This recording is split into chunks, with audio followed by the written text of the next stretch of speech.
People who cross the border illegally are being caught and released to the McAllen Bus Station.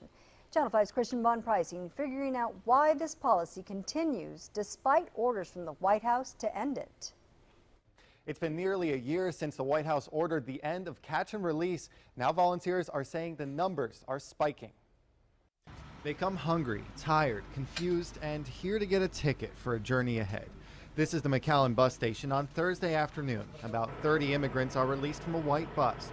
Many of them carry plastic bags given to them by the Department of Homeland Security. This is the McAllen Bus Station 2 weeks ago. People from Central American countries wearing ankle bracelets and still missing shoelaces. Signs they've been processed by federal immigration authorities and now released with orders to show up in court at a later date. Luis Guerrero says about 2 weeks ago he started seeing a spike.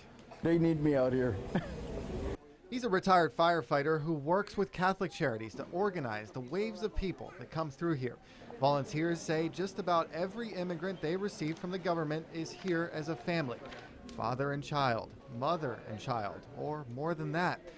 This man carries just his hat. En Guatemala está dura la vida. We ask him why people like him are coming now. Que como dieron una oportunidad de poder entrar, ¿verdad?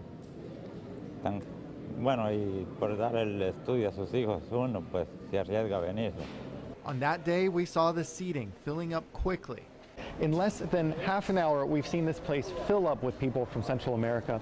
You can tell who they are by the yellow envelopes that they're carrying in their hands. And in that time, about half of the seating at the McAllen Bus Station is taken up by people from Central America.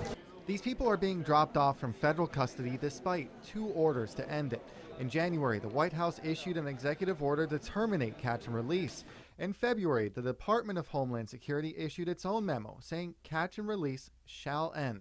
We asked Border Patrol what's happening. They point the finger at ICE, saying Border Patrol processes and then transfers to ICE. ICE responded to our questions saying that decisions on custody for an immigrant who's facing an immigration proceeding will be done on a case-by-case basis.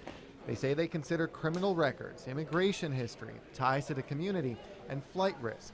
At the Sacred Heart Center, the space is filling up.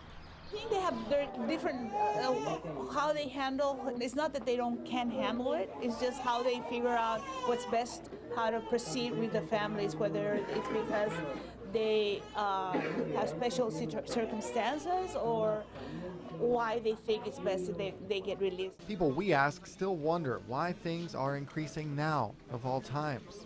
Who knows? The answer to that still isn't clear. The catch and release practice typically allows an immigrant to leave federal custody until their immigration court date. At that point, they're expected to appear in court on what's called their own recognizance. In the Channel 5 News studio, Christian Von Preissing, Channel 5 News at 10.